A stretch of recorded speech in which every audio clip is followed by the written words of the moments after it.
नमस्कार मंडळी. तर आज मार्गशीर्ष महिन्यातील शेवटचा गुरुवार आणि माझ्या सगळ्या भगिनींना ज्या हा गुरुवार करतात किंवा ज्या करतही नाही त्यांच्यासाठी सगळ्यांसाठी माझ्याकडून अगदी भरभरून शुभेच्छा. तर आज हा व्हिडिओ मी एवढ्यासाठीच बनवते की मला आज पुरणपोळ्यांची ऑर्डर आहे आणि मी पुरणपोळ्या कशाप्रकारे बनवल्या अगदी हा व्हिडिओ सुरुवातीपासून शेवटपर्यंत सगळ्यांनी बघा आणि तुमचा सपोर्ट असाच मला पुढच्या वर्षीही असाच मिळू देत आणि माझा व्हिडिओ आवडल्यास कमेंट नक्की करा आणि तुम्ही कशाप्रकारे पुरणपोळ्या करता तेही मला कमेंटमध्ये नक्की सांगा आणि लाईक, शेअर, सबस्क्राईब करायला अजिबात विसरू नका. धन्यवाद. ही अर्धा किलो चणा डाळ मी रात्री भिजत घातली होती. ही बघा छान भिजली आहे आणि आता ही कुकरला लावून घेणार. यामध्ये थोडीशी हळद घालणार. डाळ स्वच्छ धुवून घेतली आहे, त्यामध्ये थोडीशी मी हळद घालते आणि आता छानपैकी कुकरला 4 शिट्ट्या करून घेणार आहे. इथे माझी डाळ उकडून झालेली आहे. ही बघा बघू शकता खूप छान शिजली आहे आणि ही मी चाळणीमध्ये ठेवलेली आहे आणि ह्याचं जे पाणी आहे हे बघा, ही काठाची आमटी वगैरे सुंदर लागते. तर याच्या पुढची प्रोसिजर मी तुम्हाला दाखवते. इथे मी अर्धा किलो गूळ घेतले, पण याच्यातलं थोडंसं मी कमी करणार आहे. इथे जायफळ आहे आणि वेलची आहे. तर हे दोन्ही पावडर करून मला पुरणपोळीच्या सारणामध्ये घालायचं आहे. तर आता चला पुढच्या तयारीला लागूया. हे बघा गूळ मी बारीक करून घेतला आहे. बाजारामध्ये गुळाची पावडर मिळते, पण हा किसून घालण्यात जी मजा आहे ना ती वेगळीच आहे.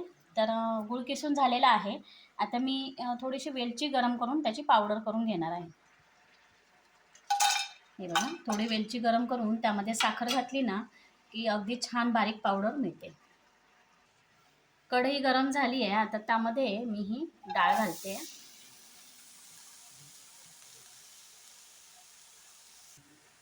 तर यामध्ये बारीक किसलेला गूळ घालायचा आहे.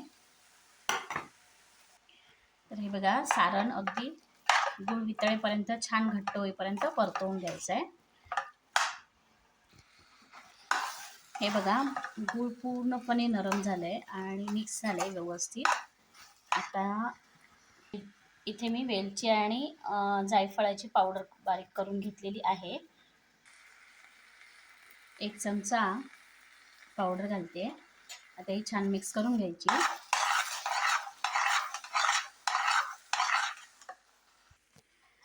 हे बघा पुरण बऱ्यापैकी तयार झालंय, छान अगदी घट्ट झालंय.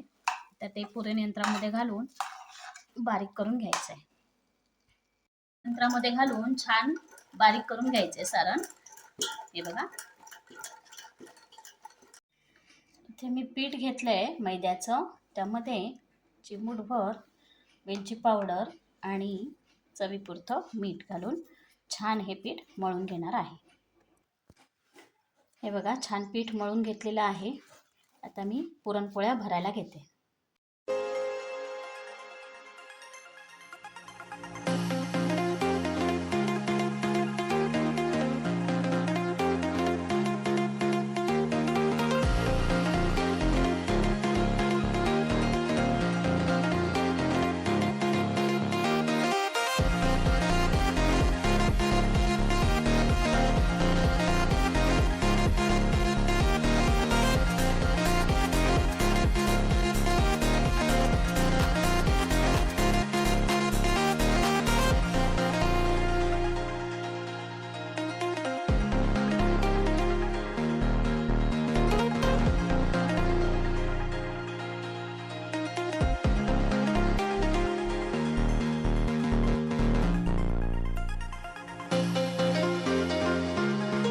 तर मंडळी हे बघा छान पुरणपोळी आता एका साईडने शेकली आहे. आता दुसऱ्या साईडने हे बघा अशा प्रकारे शेकून घेतल्या की अगदी मस्त फुगतात आणि अगदी टम्म फुगतात.